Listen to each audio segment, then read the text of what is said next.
सुदामा और कृष्ण बचपन के दोस्त थे। दोनों का बचपन एक छोटे से गांव में बीता, जहां वे हर दिन साथ खेलते और हंसते थे। उनके बीच की दोस्ती इतनी गहरी थी कि वे एक दूसरे के बिना एक पल भी नहीं रह सकते थे। बहुत समय पहले की बात है। यह वह समय था जब गांवों में जीवन सरल और शांतिपूर्ण हुआ करता था। लोग एक दूसरे की मदद करते और मिलजुल कर रहते थे। सुदामा और कृष्ण का बचपन भी इसी माहौल में बीता। सुदामा नाम का एक गरीब ब्राह्मण था। उसका परिवार बहुत साधारण था और वे बहुत ही सादगी से जीवन व्यतीत करते थे। सुदामा के पास धन दौलत नहीं थी, लेकिन उसके पास एक सच्चा दोस्त था, कृष्ण। वो भगवान कृष्ण का बहुत अच्छा दोस्त था। कृष्ण, जो बाद में द्वारिका के राजा बने, ने कभी भी सुदामा को अपने दिल से दूर नहीं किया।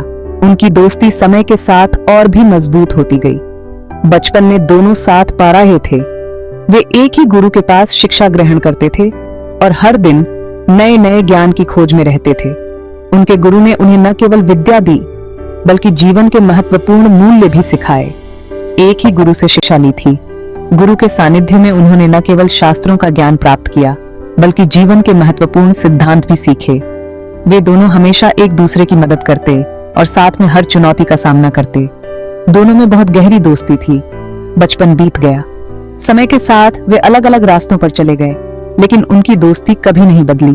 वे हमेशा एक दूसरे की यादों में बसे रहे और जब भी मिलते अपने बचपन की यादों को ताजा करते। कृष्ण द्वारिका के राजा बन गए। उन्होंने अपने राज्य को बहुत ही कुशलता से चलाया और अपनी प्रजा के दिलों में जगह बनाई। लेकिन राजा बनने के बाद भी उन्होंने अपने पुराने दोस्त सुदामा को कभी नहीं भुलाया। सुदामा एक साधारण जीवन जीने लगे। वह अपने छोटे से गांव में रहते थे और अपने परिवार के साथ खुशहाल जीवन व्यतीत करते थे। उनके पास भले ही धन दौलत नहीं थी, लेकिन उनके दिल में कृष्ण के साथ बिताए बचपन की यादें हमेशा जीवित रहीं। सुदामा बहुत गरीब थे। उनके पास खाने को अनाज नहीं था। रहने के लिए एक टूटी हुई झोपड़ी थी। उनकी पत्नी बहुत धार्मिक थी। वो हमेशा भगवान का ध्यान करती थीं। एक दिन सुदामा की पत्नी ने कहा, प्रभु कृष्ण आपके दोस्त हैं, आप उनसे मिलने क्यों नहीं जाते? सुदामा सोचने लगे। उन्हें लगा कि उनकी पत्नी सही कह रही हैं। सुदामा ने कृष्ण से मिलने का फैसला किया। वो पैदल ही द्वारिका जाने लगे। उनके पास कुछ भी नहीं था। रास्ते में उन्हें बहुत कठिनाइयों का सामना करना पड़ा, लेकिन वो चलते रहे। आखिरकार सुदामा द्वारिका पहुंच गए। द्वारिका बहुत सुंदर नगरी थी। वहां सोने के महल थे, सुंदर बगीचे थे। सुदामा ये सब देखकर दंग रह गए। सुदामा सीधे राजमहल पहुंचे। उन्होंने पहरेदारों को बताया कि वो कृष्ण के दोस्त हैं। पहरेदार उन्हें अंदर ले गए। कृष्ण सुदामा को देखकर बहुत खुश हुए। उन्होंने उनका गर्मजोशी से स्वागत किया। सुदामा को बहुत शर्म आ रही थी। वह अपने पुराने मित्र कृष्ण से मिलने जा रहे थे, लेकिन उनके पास देने के लिए कुछ भी नहीं था।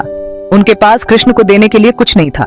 सुदामा एक गरीब ब्राह्मण थे, जिनके पास न तो धन था और न ही कोई कीमती वस्तु। उन्होंने अपनी पोटली में से मुट्ठी भर चावल निकाले।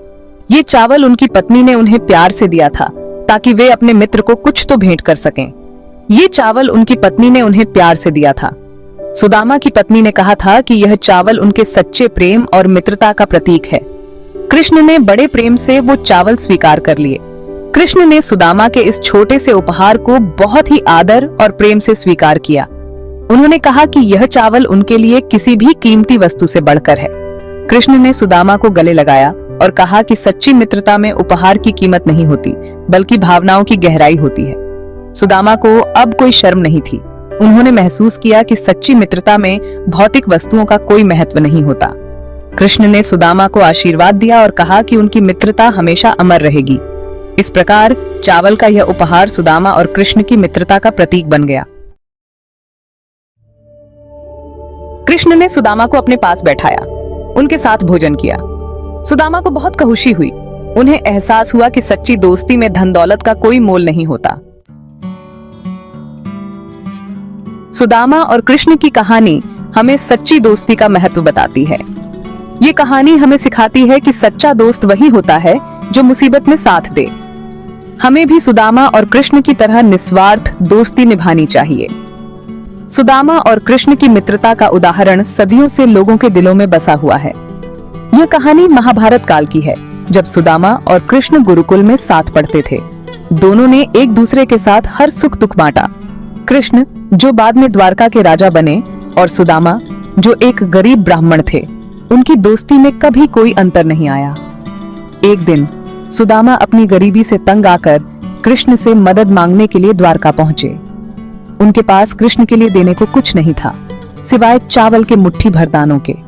कृष्ण ने सुदामा का स्वागत बड़े प्रेम से किया और उनके चावल के दानों को अमूल्य मानकर ग्रहण किया। सुदामा की गरीबी को देखकर कृष्ण ने उनकी मदद की और उन्हें धन धान्य से भरपूर कर दिया।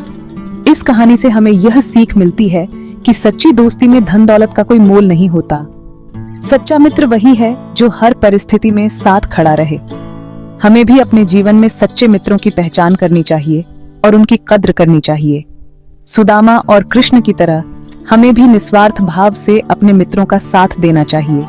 सच्ची दोस्ती का महत्व समझना और उसे निभाना ही जीवन की सबसे बड़ी सीख है।